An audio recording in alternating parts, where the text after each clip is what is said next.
Pronto, tá gravando. Então, primeiro eu queria agradecer o convite, assim, fiquei bem feliz do convite, é um prazer conversar sobre o Outubro Rosa. A gente fala saúde da mulher, mas acaba sendo um mês que a gente traz para conscientização de muitas coisas, não só prevenção de câncer de colo de câncer de mama, na verdade, que seria mais a questão do Outubro Rosa, né? Então, a ideia dessa apresentação hoje é ser uma coisa bem leve, bem informativa, coisas que realmente as pacientes que me trazem de dúvida, então acho legal para a gente trazer para discussão e depois para quem for assistir também que fique interessante. Para me apresentar, meu nome é Juliana, eu tenho 27 anos, eu sou médica formada lá na Univale, em Itajaí, me formei em 2018 e agora eu estou aqui em Florianópolis, eu trabalho no posto de saúde do Saco dos Limões, faço residência aqui de medicina de família, que é uma especialidade ainda não muito conhecida, não sei se conhecem ou não. Tem bastante preconceito até da área médica com a nossa especialidade, porque a gente acaba resolvendo muita coisa que não precisa chegar lá no especialista. Então, somos profissionais muito resolutivos e que sabem um pouco de cada coisa. Assim. E aí, a residência, que é uma especialização, ela está aqui para isso, para a gente. São 2 anos para realmente fico no posto de saúde full time aqui, às 40 horas, só aprendendo, estudando caso, bem no meu dia a dia assim mesmo. E a parte de saúde da mulher em geral, útero, mama, corrimento, DST, tudo isso que a gente vai conversar hoje é o meu dia a dia, assim, todo dia eu vejo pelo menos uma queixa relacionada ao que a gente vai conversar hoje. Fiquem bem à vontade, a gente está aqui, estou super à vontade com vocês, então fiquem à vontade para me perguntar coisas, a gente vai conversando também durante a conversa, assim, não é uma palestra, nada assim. Então, o programa para a gente conversar hoje é sobre rastreamento, o que ele é, quais as indicações de exame de rastreamento ou não para fazer, corrimento vaginal, quando que precisa se preocupar ou não, DST, que eu trouxe algumas informações diferentes que a gente sempre vê que tem que usar camisinha, todo mundo sabe isso, mas o que eu tenho que saber, né? Como, o que eu posso pegar? Então, é um jeito mais legal de ouvir as coisas, talvez que conscientize um pouco mais. E, por último, fechar com a questão do libido, que é uma queixa muito comum também, e por que a gente pode estar com baixo desejo sexual, que é uma coisa multifatorial, e eu queria trazer um pouquinho depois para a minha prática, assim, para conversar com vocês, tá? De novo, fiquem à vontade para perguntar qualquer coisa. Então, falando de rastreamento, a gente ouve muito prevenção de câncer de mama, prevenção de câncer de colo de útero. E o rastreamento nada mais é do que alguns exames que a gente faz quando o paciente não tem nenhum sintoma, tá? Então, a mamografia e o preventivo de colo de útero, eles são considerados exames de rastreamento. Então, o paciente não tem nenhum sintoma e tem indicação de fazer conforme a idade. Tá? Eu trouxe para vocês ali rastreamento de câncer de mama e câncer de colo de útero, que está mais relacionado agora com o Outubro Rosa, né? O câncer de mama, ele tem a indicação de fazer mamografia acima de 50 anos. E aí lembrar que isso é só em mulheres que não têm nenhum sintoma, que não se palpam a mama, nunca viram nenhum nódulo, não tem nenhum outro sintoma assim, a saída de secreção do mamilo, isso também é uma coisa que a gente tem que se preocupar. E é isso, assim. Então, quando a paciente tem história familiar de câncer de mama, e aí eu vejo muito a paciente falar, minha tia, minha avó, na verdade, história familiar de câncer de mama é mãe e irmã só. Senão a gente não considera como história familiar positiva, porque o risco ali é só entre primeiro grau, tá? Então é mãe e irmã. E aí, quando tem história familiar positiva, mesmo se não tem sintomas, a gente começa esse rastreamento um pouquinho antes. A gente começa ali com 40, 45 anos, mais ou menos. E aí muita gente me pergunta assim, por que não começa a fazer mamografia muito mais antes? Por que mulher jovem não faz mamografia, a gente da nossa idade, assim, né? A mamografia, não sei se vocês conhecem, já viram, assim, mas ela é tipo um raio-x que pressiona a mama absurdamente, é um exame super sofrido, doloroso, horrível de fazer, ninguém gosta de fazer. E, além de tudo, se a gente fizer uma mama jovem, tipo a nossa mama ainda não tem muita gordura. Então, se a gente fizer uma mamografia, não vai adiantar de nada, porque não vai aparecer nenhuma lesão, mesmo se tiver. Então, ali, antes de 40 anos, se tiver algum nódulo, alguma coisa assim, geralmente a gente acaba fazendo ultrassom, porque a mamografia realmente não ajuda em nada, é só para sofrimento mesmo. Então, acho que é legal a gente trazer essas diferenças. Com relação ao câncer de colo de útero, a recomendação é fazer exame preventivo a partir de 25 anos. E essa é uma outra coisa, assim, que as pessoas ficam bastante em dúvida, porque cada vez mais começam com vida sexual ativa mais jovens, né? Eu vejo menina de 14, menina de 13 anos já tendo relação sexual.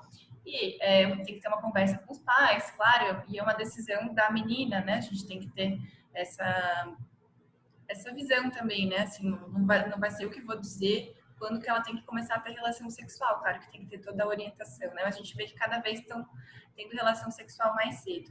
E aí, por que só depois dos 25? Independente de quando teve relação sexual. Porque a gente vê, isso é muito estudado, assim, que paciente que faz o preventivo de colo de útero e dá alguma alteração sugestiva de lesão de primeiro grau, que a gente fala, né? E até uma lesão inicial maligna, antes dos 25 anos, a chance de recuperação, ela é muito grande. Então, a gente acaba fazendo vários exames invasivos e sem necessidade. Vou contar uma história pessoal minha que aconteceu, assim, eu tinha 23 anos, fui fazer um dos meus primeiros preventivos e apareceu uma lesão suspeita. E aí, depois disso, a gente teve que fazer biópsia, então teve que tirar um pedaço do colo do útero, que é um exame super invasivo, super sofrido, assim, de fazer, foi muito ruim para mim. E aí, nessa biópsia veio uma lesão de primeiro grau, que não tinha o que fazer, era só conduta de avaliar, expectante mesmo. E um ano depois não tinha mais nada. Né? Então, é isso que a gente vem trazendo, que é o que os estudos vêm trazendo. Antes dos 25 anos, a nossa taxa de reepitelização, de o próprio organismo combater aquela lesão, ela é muito grande. Então, tudo que eu passei, porque foi um sofrimento enorme, eu fiquei muito ansiosa, então é tudo isso que a gente quer evitar que o paciente sofra. Talvez eu nunca saberia que eu tive isso, nunca teria sofrido por causa disso se eu tivesse começado depois dos 25. Então, só para ilustrar a importância, assim, de realmente ter esses estudos, de avaliar isso com qualidade. Mulheres virgens, né? Pessoas que têm vagina e são virgens, não tem necessidade de fazer o preventivo, até porque tem o ímen lá, a gente acaba machucando, então não tem necessidade. Mas uma coisa que me pergunto bastante é sobre homossexuais. Quando tem penetração de objeto, já tem indicação de fazer preventivo. Independente se foi objeto ou pênis. Teve penetração de alguma coisa, tem indicação de fazer o preventivo. Por quê? O câncer de colo de útero, a principal causa é HPV, que é um vírus sexualmente transmissível. E ele pode ser transmitido até por objetos. É bom até a gente atentar quando faz relação sexual que tem a penetração de objetos, é importante até usar camisinha. Às vezes as pessoas esquecem disso, assim, tem essa indicação. Até porque entre mulheres mesmo há troca de objetos. Então uma mulher coloca nela, depois coloca na outra, então tem essa contaminação do mesmo jeito. Então acho que é interessante a gente trazer isso. E agora a gente está esperando que essa questão do câncer de colo de útero diminua bastante por causa da vacina do HPV. Não sei se vocês já ouviram falar, se já fizeram, mas pelo Ministério da Saúde a gente recomenda fazer em pacientes jovens, ali entre 13 e 14 anos, dada essa vacina para as crianças, e justamente a idade ali mais precoce para elas para serem vacinadas antes de ter a primeira relação sexual, porque daí não teria esse risco de exposição, né, da primeira vez. Quando tiver a primeira exposição para HPV, que é uma doença muito comum, vocês não têm noção, assim, toda semana tem ou lesão de HPV, que é aquelas verrugas genitais que a gente tem que cauterizar, que faz aqui no posto, ou câncer de colo de útero, que é muito comum, é mais comum do que a gente imagina. Talvez possam ser, talvez não, com certeza vão ser evitadas com essa vacina agora fazendo nessa população mais jovem sem ter tido relação sexual. Aí me perguntam, eu tenho 20 e poucos, tenho 30 e poucos, posso fazer vacina também? Pode. Também tem indicação de fazer, só não é disponibilizada pelo SUS, mas tem indicação de fazer sim, ela protege tem vacina bivalente, então para 2 tipos de vírus da HPV, e a quadrivalente para 4 tipos de vírus da HPV. E aí funciona legal, principalmente para os vírus que causam câncer, né? Mas tem muitos vírus de HPV por aí, é difícil a gente pegar todos. Ali é só para proteger mais de câncer de colo de útero mesmo, tá? A parte de rastreamento era mais ou menos isso que eu tinha preparado para a gente conversar, e aí, corrimento. Então, vocês vão ver uma conversa assim mesmo de coisas que eu vejo que são dúvidas. E aí, o que eu queria trazer para vocês que nossa, corrimento, acho que é todo dia. Eu atendo pelo menos uma pessoa com corrimento. Se não tem. E a gente atendendo agora, eu atendo muito pelo WhatsApp aqui em Florianópolis, não sei se vocês Então, se alguém consulta por posto de saúde, enfim, mas todo posto de saúde tem um WhatsApp para atendimento também, para a pessoa não precisar ir para o posto de saúde. Claro que a demanda é muito grande, às vezes a gente demora um ou 2 dias para responder, mas a gente responde todo mundo, faz teleatendimento. E a principal coisa do WhatsApp é corrimento, a gente tem que marcar para vir presencial, mas é bom a gente orientar quando que tem que se preocupar com corrimento, porque quem tem vagina vai ter corrimento. Pequena quantidade, grande quantidade, isso pode acontecer e ser normal. Então é bom atentar para quando que o corrimento é normal e quando o corrimento a gente tem que se preocupar. Então, avaliar o cheiro. Escorrimento que é fisiológico nosso, que é da gente, que tem vagina, é sem cheiro, tá? Então, às vezes eu vejo muita mulher, eu tenho muito cheiro, eu sinto meu cheiro. Mas, assim, o cheiro ruim é cheiro de peixe podre, é esse cheiro, assim. Às vezes a gente sente um cheirinho no fim do dia, assim, de estar suado e tudo mais, normal. Mas cheiro de peixe podre, que esse não é normal. Geralmente o peixe podre, uma coisa mais pútrida, sim, tem a ver com alguma fermentação de bactérias ali no meio. Então, o cheiro é uma das coisas que a gente tem que se preocupar. A cor, vários tipos de cores de corrimento. Geralmente o nosso corrimento normal, entre aspas, normal sim, sem ser entre aspas, ele é um corrimento transparente e pode ser branquinho também, tá? Mas ele não é acinzentado e ele não é amarelado, tá? O corrimento branco ele está muito associado também a candidíase, que eu daí trago para vocês ali no final, que a candidíase é uma queixa muito comum também. A gente sofre muito com candidíase, principalmente relacionada a estresse, ansiedade, quando baixa um pouquinho a imunidade. Não sei se vocês já tiveram experiência de candidíase, mas é horrível, né? E aí geralmente é um corrimento sem cheiro, com tipo um leite coalhado, que a gente chama, que ele é branquinho, assim, tipo leite coalhado, e aí tem muita coceira junto. Pode ou não ter coceira, né? E aí, geralmente a mulher que tem candidíase já sabe, assim, que é candidíase. É horrível. E não é uma doença sexualmente transmissível, tá? É um fungo que a gente já tem na nossa própria vagina. E aí, o que acontece? Quando a gente fica estressada, quando a gente fica ansiosa, quando come muito doce também, isso acontece. Ou quando fica com calcinha molhada, biquíni molhado, calça muito justa, muito apertada. Tudo isso favorece um local propício para o fungo, que é quente e úmido, ou ele vai se proliferando mesmo por causa do estresse e ansiedade. Então, tem um super crescimento de fungo e aí dá os sintomas. Mas é uma coisa que a gente já tem no nosso organismo, só que ele vai estar em desequilíbrio quando tem a candidíase em si. Outras coisas que não são normais, ter dor na relação sexual. Se tiver dor na relação sexual, principalmente a parte de fundo, tipo lá dentro da vagina, a gente pensa em uma infecção de bactéria alta, assim, gonorreia, clamídia, que é muito comum também, assim, muito comum mesmo. Dor na relação sexual mais de entrada, a gente pensa, quando entra na penetração, a gente pensa em mais alguma coisa relacionada a pouca lubrificação, a pessoa não está muito à vontade na relação, às vezes nem está querendo transar, enfim. E aí outras coisas, a coceira, né, que a gente pensa em candidíase, verruga, que a gente acaba pensando em lesão por HPV, mas que daí não é o câncer de colo de útero, é um câncer benigno, mas tem que cauterizar, então a gente põe um ácido ali, é bem chatinho o tratamento, um ácido todas as semanas, para poder cair essa verruga. E aí ferida e úlcera, úlcera na verdade é uma ferida tipo um buraquinho assim, e ela pode ter dor ou não ter dor. Geralmente a ferida sem dor a gente pensa em sífilis, e a ferida com dor a gente pensa em alguns outros diagnósticos também de bactéria causando essas doenças sexualmente transmissíveis, tá? Então acho que deu para dar um apanhado geral de corrimento também. E aí falando de DST, assim, e queria trazer para vocês tudo que pega com sexo. E sexo em geral, gente, se voltando, homossexual, heterossexual, independente do tipo de sexo, pode pegar tudo isso que eu vou trazer para vocês. Então, HIV, que é uma coisa que todo mundo sabe, tanto que HIV, sífilis, hepatite B e hepatite C, a gente tem indicação de rastreamento também, como eu trouxe lá, fazer um exame mesmo sem sintomas, porque aí a gente tem pelo SUS, se qualquer um quiser fazer, geralmente paciente jovem a gente faz em todos, assim, é como se fosse exame de check-up, rotina, fazer exame de HIV, sífilis, hepatite B e hepatite C. São doenças super silenciosas que geralmente não causam muitos sintomas, é raro a gente ver uma sífilis com úlcera, que nem eu falei para vocês, muito raro, geralmente a gente vê sífilis sem sintoma nenhum, e é importantíssimo trazer isso para discussão, porque não tem cara, assim.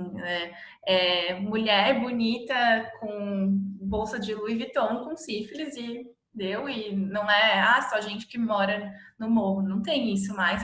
Eu vejo sífilis toda semana aqui e não tem classe, não tem idade, não tem. Mulher de 70 anos já peguei com sífilis. Não tem homossexual, heterossexual, não tem gênero, nada. Não escolhe. É uma doença muito prevalente, assim, né? E aí, além dessas que a gente consegue fazer os exames de sangue para rastrear, eu trouxe também o HPV, que a gente já discutiu, né? Que é muito comum. Dizem que mais ou menos 90% da população tem HPV e não sabe, e não tem o que fazer mesmo. A gonorreia, que geralmente dá aquela dor de fundo, assim, e um corrimento bem amarelado, assim, não tem cheiro, mas é uma queixa bem frequente também. A clamídia também, a tricomoníase, que é uma outra bactéria. Tudo isso são doenças sexualmente transmissíveis. E aí, queria trazer para vocês uma discussão assim sobre a importância de quando a gente sabe que quando tá começando com. Depois eu vou olhar a pergunta agora que eu vi brilhando aqui. Mas quando a gente sabe. A gente sabe que as pessoas vão transar sem camisinha. Isso é uma balela falar que as pessoas não vão transar sem camisinha. Claro que vão transar sem camisinha, mas se você decidiu começar a transar sem camisinha, pelo menos fazer essa troca de sorologias que a gente chama. Então, vão no médico, pode ir no posto de saúde, isso é bem fácil de conseguir, consegue pelo WhatsApp. Vão no médico, os dois façam os testes de HIV, sífilis, hepatite B e hepatite C, que é fácil, fica pronto em 10 dias. Troquem esse teste, tá tudo bem, esses são realmente as doenças mais graves, assim, que a gente tem como prevenir. E aí, tudo bem, transem sem camisinha, se for o compromisso de ficar só entre vocês, né, tá tudo certo.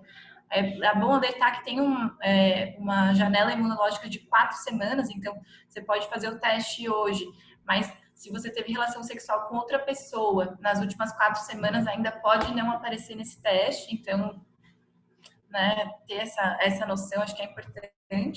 E aí me perguntaram se HPV só é rastreado quando aparece o sintoma.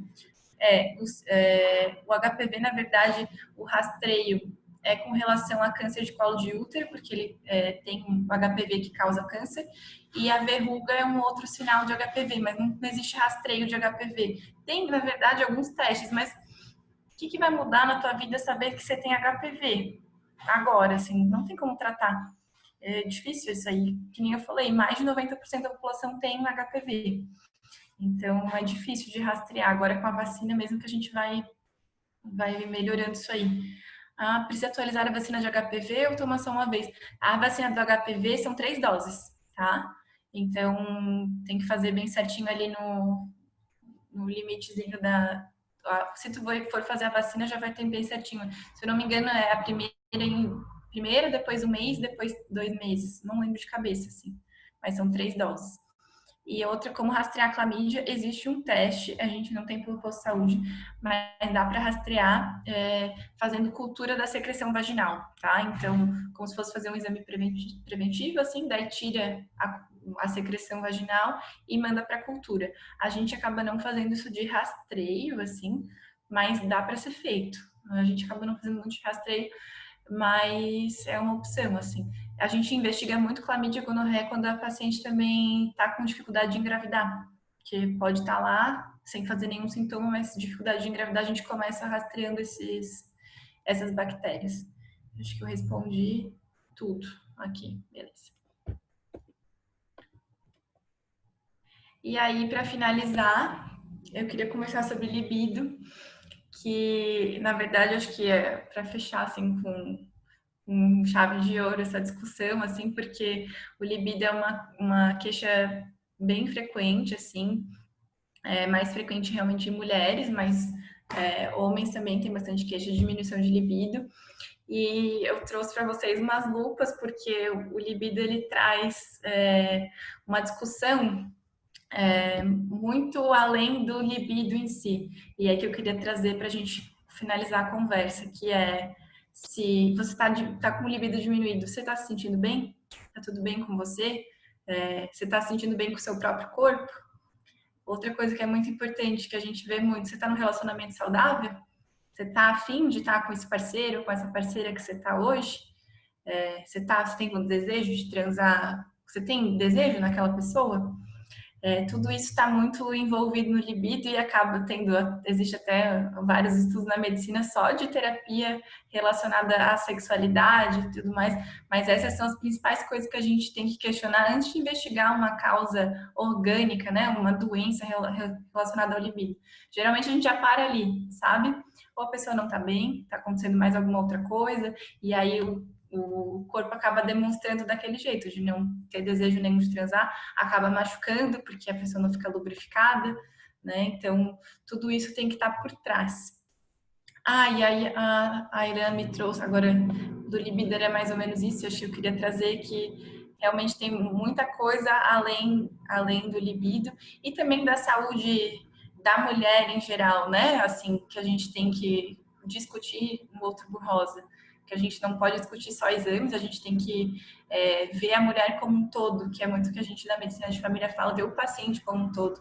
A gente não se resume a 2 exames, a gente não resume uma prevenção com 2 exames, a gente tem que ter uma conversa toda abrangente, como é que tá a vida, como é que tá a relação no trabalho, como é que tá a amizades, o que tem de relacionamento, falar, se você está numa consulta médica, falar sobre opção sexual, falar que tipo de sexo que você faz, que as pessoas acabam tendo muito receio de conversar sobre isso, às vezes não sabem como é que vai ser a reação do médico, mas isso para a gente é muito relevante saber, né, como é que funciona, como é que é a sua dinâmica do dia a dia para entender e poder te ajudar da melhor forma. Assim. Então, queria trazer isso para conversar também com vocês.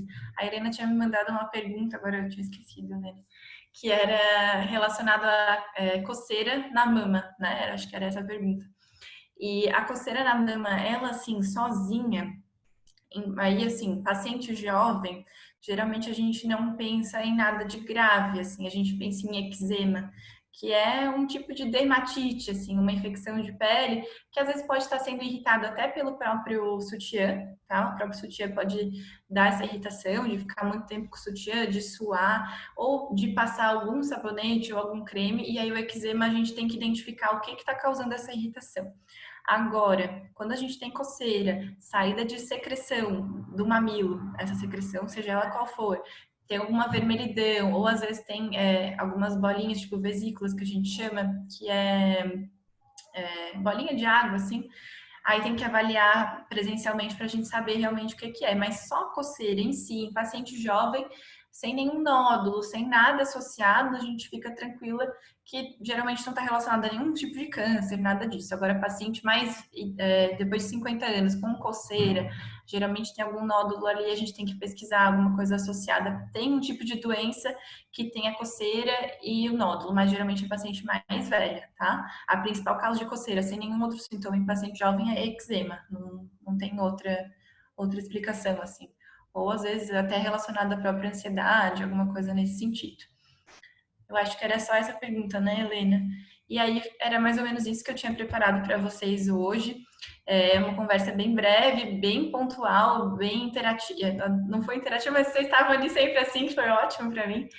Mas bem de dúvidas, assim, que eu vejo muito no meu dia a dia. Eu deixei aqui o meu Instagram, que até marquei vocês ali, vocês quando eu estava preparando essa apresentação, que foi feita com bastante carinho, assim, e eu acabo compartilhando bastante coisas sobre saúde em geral, que é uma coisa que eu gosto.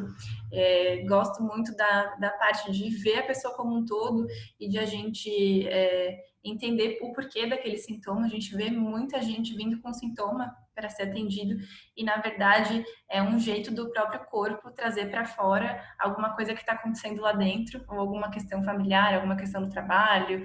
Então, isso é muito importante a gente trazer para abordar aqui com vocês também. Então, precisa ter essa sensibilidade de entender todo o contexto, entender tudo o que está acontecendo por trás daqueles sintomas. Então, queria agradecer de novo a oportunidade, espero que tenha correspondido às expectativas, assim, do que era a proposta hoje. E se quiserem perguntar alguma coisa também, fiquem à vontade. Não sei se querem falar alguma coisa. Eu vou interromper então a gravação, aí o pessoal fica mais à vontade se alguém quiser perguntar mais alguma coisa. Beleza.